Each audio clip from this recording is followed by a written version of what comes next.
Thank you very much. My name is Ansoy from the BBC. I have a quick question for President Kagame. As chair of the Commonwealth, I wonder what your priority will be, especially in terms of upholding the values of democracy and human rights, given that there's been a lot of scrutiny on your country and the record of your government, and critics have been pointing out the number of opposition leaders and journalists who are in prison. I wonder what your leadership of this organization is going to look like in the face of that. Guys, my name is Golden Boy, and I keep on asking, why would a BBC send our black lady? Why? This shows a sign that they know the truth, but have the media to role play. Like, BBC knew what response was coming, so they had to send her lady of the soil to get the roast. It is just a clear sign that they know the truth. Now, guys, I want you to watch this video about the response from Paul Kagame. Right. I think checking of facts is a serious problem with the very institutions we should have relied on to inform the public, the general public, the world, about some of these facts. Or whether the facts themselves or the interpretation of some of the things that actually happen. Now, let me start with the issue of values. Who defines the values? Or who doesn't actually have values? When people talk about values sometimes, there's one part of the world that has assumed the sole responsibility and the monopoly of defining values.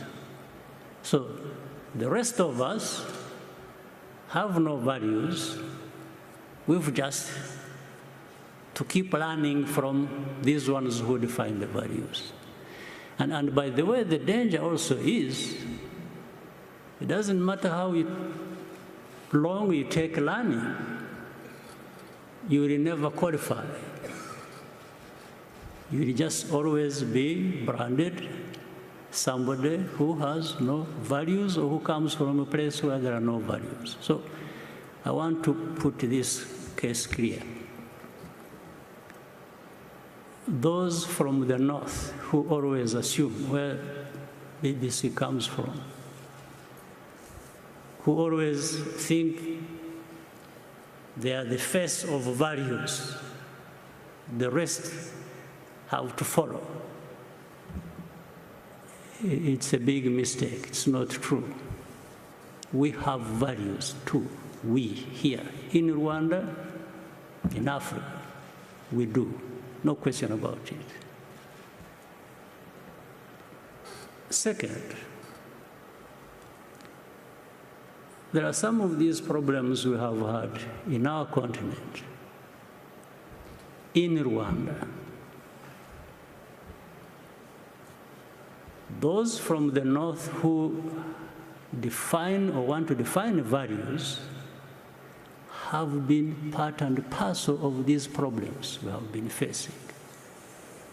Some of them have actually been the cause of the problems we face. But at the same time, like the genocide here that took place here in Rwanda, where 1 million people over were killed. Well, I remember, if your memory serves you well too, I'm not inventing anything. The debate that went on at the UN, it was like, you know, these developed rich countries, those who define values, simply took it like, these are just Africans killing each other. These debates were in the open. But you think that is true? You think the divide that actually led to this genocide was just a creation of Rwandans, not the people from the north who actually divided this country, told people to think of themselves as belonging to one ethnic group and the other to think as belonging to another ethnic group, and therefore they should kill each other. Not only are they different, but they should kill each other. Would you believe that? Would you tell me that the 20 million people, this is documented by other people, not by me, who were killed in the Congo, were killed by other Congolese in the old days of King Leopold? And you think all that just disappeared in a moment? Then you had the savages coming over and taking over their own countries and killing each other. And then the others assume the higher ground. They are up there in the north and keep pointing fingers at those of us and think we have no values and we just are there to, we don't respect freedoms, we don't respect human rights.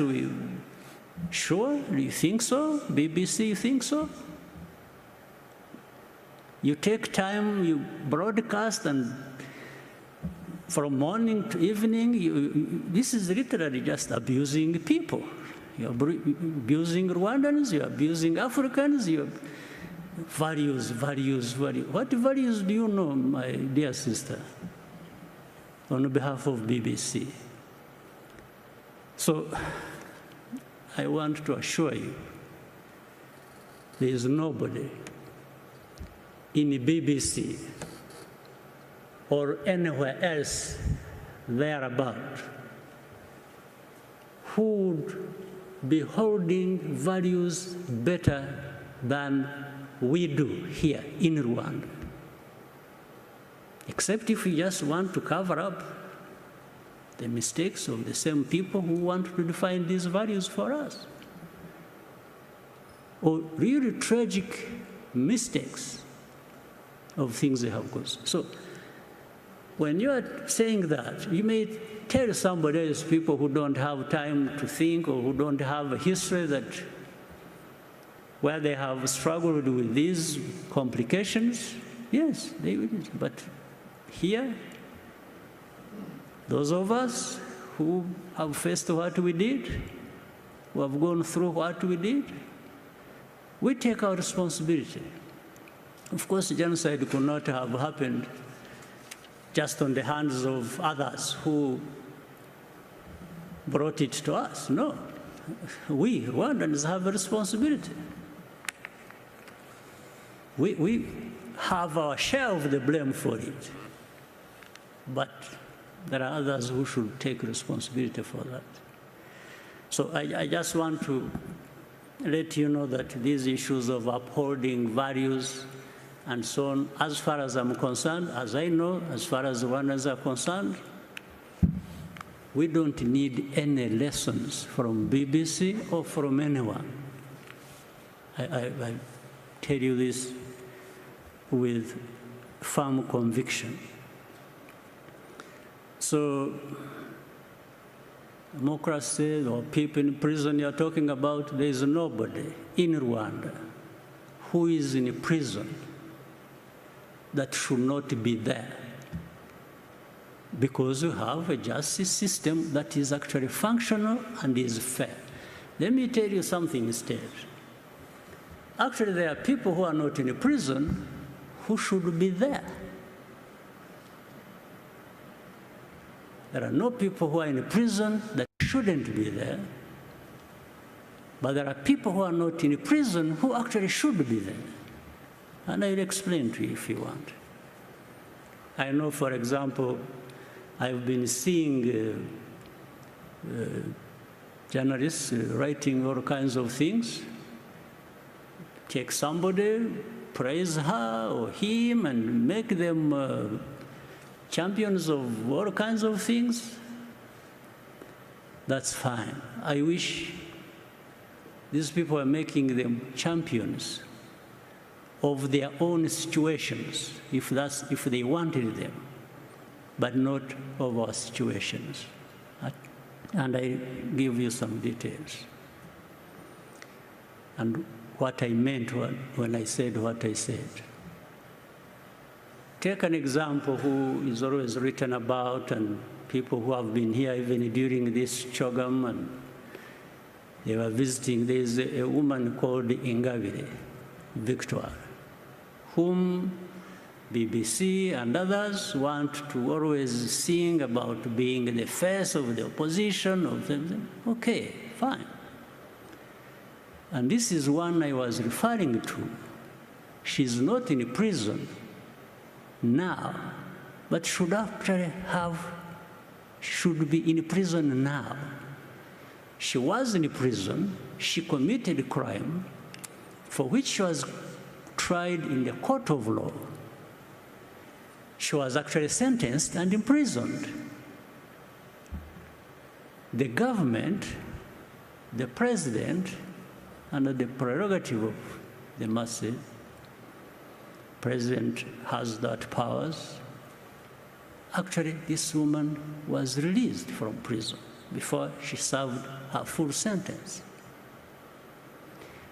And it wasn't because she was not guilty or whatever. I'll tell you something else which shows double standards, which lead to these things you were asking. She was tried on the basis of evidence that was provided by European countries working with our own justice system. You see, it wasn't just done here. It was done between us and some European countries who provided evidence, corroborating with the evidence we had, and that's on the basis of which she was tried and sentenced and put in prison. Now, but some people decide to make that person an angel of freedom and democracy and something like that. Where does it come from? But she's out there. She's not in prison. But this I'm saying, she should actually be in prison if we hadn't just forgiven her. Okay, we forgave her to be out of prison so that you can pick her and pump her and praise her. Okay, that's fine. If that serves, but I wish it was serving something good for the country. That's okay. Then you have another person whom the very people I was referring to picked, praised, made her a celebrity, him a celebrity, made a hero of, made him a savior of, but I don't know even what he saved. Now, when he faces justice, there is evidence, irrefutable evidence. He was tried in the court of law publicly. Nobody questions the facts on which the evidence is based.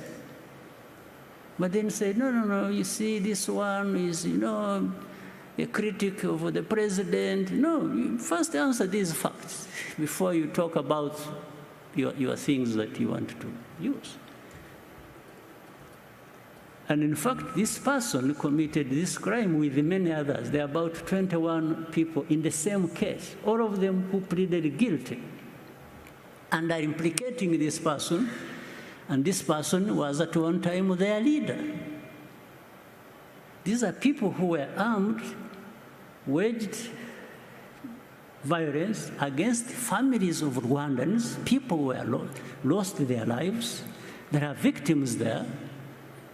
And then there's one, this person, it comes from America, from Europe, and that this person, and in fact, what is interesting, they come and say, this person, we are not saying he's innocent, but he should be released.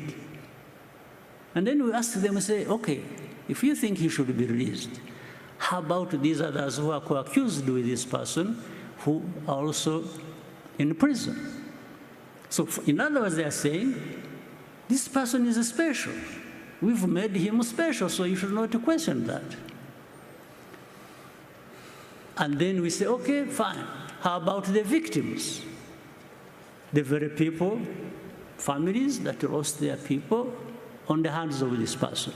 They can't answer that, but they keep insisting. So anyway, let me try to cut. You know, sometimes I usually feel that Western media is a political tool they use to manipulate, intimidate, and bully the developing countries. And but what I want to tell you is that this Paul Kagame, whom you are seeing on the screen, is not just one of the puppets that you believe or you think he is, but he doesn't bow to anybody. The Western media, the Western leaders, he doesn't bow. Sometimes this cowardness forget that he is also a well-trained general and also a military intelligence. He knows all the system and intentions more than they think. The rest of the world should also wake up from this. All humans are created equal. No race should claim to be superior than the others because as a Kenyan or as someone who has been in a polished or who I usually fully support Paul Kagame because I also did his interview about a lady who was also asking him when is he going to step down from the office. You can see that the honesty and the clarity and the care for his people when he speaks. Africa needs more leaders like Kagame. Most certainly, rest of the world, including the Poland, could also learn from this. This is a big respect and cannot wait to travel and see Rwanda. My friends have been traveling to Rwanda, by the way, and also my relative seems to be more interested in traveling in Rwanda. Now, what is really making Africa to bow behind is about the video that I did about the policy deficit.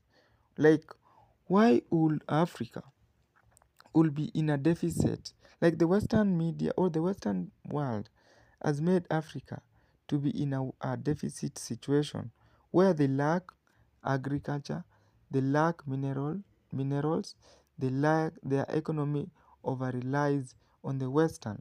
Like for example, the war between Ukraine and Russia. You will see the Western leaders or the African leaders will rush to Putin, will rush to that president of Ukraine to beg, or they were begging Putin not to destroy the grain factories that was being processed by the Ukraine. So this means that Africa is really in a deficit situation, and in a deficit situation has been caused by the Western, where a lot of us don't want to listen. They don't want to take care of their own citizens. Now, I love this phrase where Paul Kagame talked about like there are no people in prison who should not be there, but there are people who are not in prison that should be. I believe you have understand that. Now, as a Kenyan, I truly understand the double standard of many Western journalism that reflects their colonial mindset of superiority. It is good to see the many so-called third world countries are rejecting the Western super prison of narrative loudly. Now, this is also a respect that I'm going to give to our President Paul Kagame. It is high time we stop this questionable situation where you are asking us situation why are our president not stepping down? Why are our president harassing our people? You need to start focusing on your own issues. Now, recently, there was a channel which was deleted, and this channel was talking mostly about Africa and its well-being and even the history. Now, the Western media, I think, saw this and they filed a complaint to these channels. So they had to erase both the channel from Instagram, Facebook, and even YouTube, and many social media platforms, even TikTok. So this is the truth, that is that the Western world don't want Africa to know the truth. Reason is, when we know the truth, it is the Africans that will rise again. Now, I believe this video was very helpful for you and you understood what Paul Kagame was talking about. Like, we need to stop this biasness where we have that Mutu Wetu slogan. Like, it is like we need to stop this tribalism. Like, when our leaders are in a wrong, they need to be in prison. We need to start copying China, where they don't need to know where you are coming from. They don't need to know where your tribes are coming from. As long as you are corrupt, your only place of survival should be in prison, and that you should go to prison. Okay? It doesn't mean that you are defying the freedom, but when you are caught on the wrong side, whether you are the president, whether you are the minister, you need to be in the prison. That should be the only formal uh, punishment that Africans should adopt. And we need to stop these issues of tribalism, where when you see your minister of, for example, health has been arrested, you go ahead and start complaining to the court, filing, demonstrating, so that your people can be released. This is the same thing Paul Kagame was talking about the Western media, where the Western media only has to support their puppet, who are supporting their opinions and decisions, who are supporting what they are talking about. We need to stop that slogan. I think this is what the video was all about. Otherwise, I didn't have much to talk about in this video. I'm wishing you a lovely night, good morning, and good evening, wherever this video is going to find you. See you in another episode. My name is Golden Boy.